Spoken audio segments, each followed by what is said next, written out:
Pasalamat kayo, Pilipinas, pinapahiram namin sa inyo si Pastor.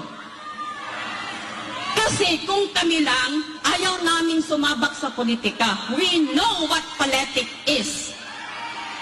But because we are also a Filipino citizen, nakikita namin ang pangangailangan ng bansa, nakikita din namin ang kakayahan ng aming pastor. Hindi lang siya pastor, leader siya na may paninindigan. Salpakan mo man ng trillions ang kanyang mga mata, kahit mag-isa na lang siyang nakatayo, tatayo at tatayo pa rin siya. Kaya Pilipinas, magising na kayo. Money is not everything, although we need it. Principle, value, honesty, yon ang kailangan ng ating bansa. Oh, huwag kayong padala sa ayuda, ayuda, ayuda. Galing din ako noon sa government.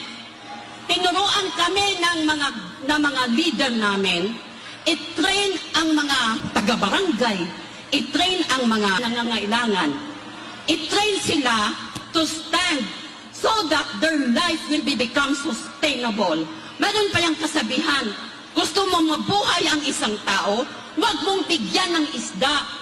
Bigyan mo siya ng mga gamit for pangisda. Huwag mo siyang bigyan ng pambili ng isda. Isang araw lang yon. Oh, equip them, make them capable to sustain their life at mabuhay sila ng marangal, hindi nagtitinda ng shabu.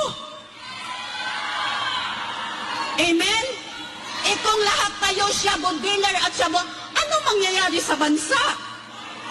Aba, maglalakad-lakad tayo tapos hindi na tayo magtinda-tinda kasi kanya-kanya na tayo may shabu. Kaya kanya-kanya na lang tayo ng lakdak. We will not allow that to happen. Tama, mga kababayan? O, yun. Pinapahiram namin sa inyo si Pastor. So what will happen to the kingdom kung si Pastor maging politiko? The kingdom can stand before for how many years na-instill ni Pastor sa aming isipan at sa aming puso paano mamahala ng ayon sa kalooban ng Ama at ayon sa itinuro ni Pastor sa amin. Huwag kayong mag-alala sa amin. Ang alalahanin ninyo, ang future ng ating bansa at future ninyo. Ayaw ninyo kay Pastor?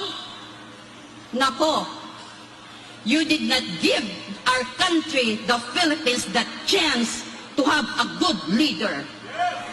Yun ang masasabi ko sa inyo. Ayaw ninyo, walang mawawala kay Pastor.